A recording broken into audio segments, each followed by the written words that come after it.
יום ראשון, 11 בבוקר.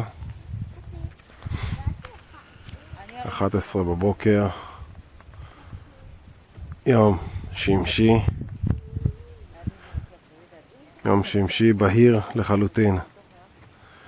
עשינו הליכה קטנה, הליכה של שעה וחצי. הגענו לאיזה צימר כזה, לא שלנו. כרגיל, יושב על אגם, 3 צעדים הליכה.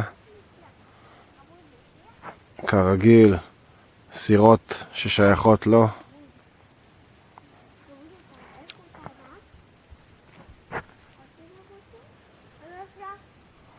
כרגיל. הנה זו הסירה. וזו מעין פינת ישיבה שכוללת אח, שולחן מגזעים ועליו פלטת גרנית או פלטת בזלת או פלטת משהו כזה שמשמשת כשולחן.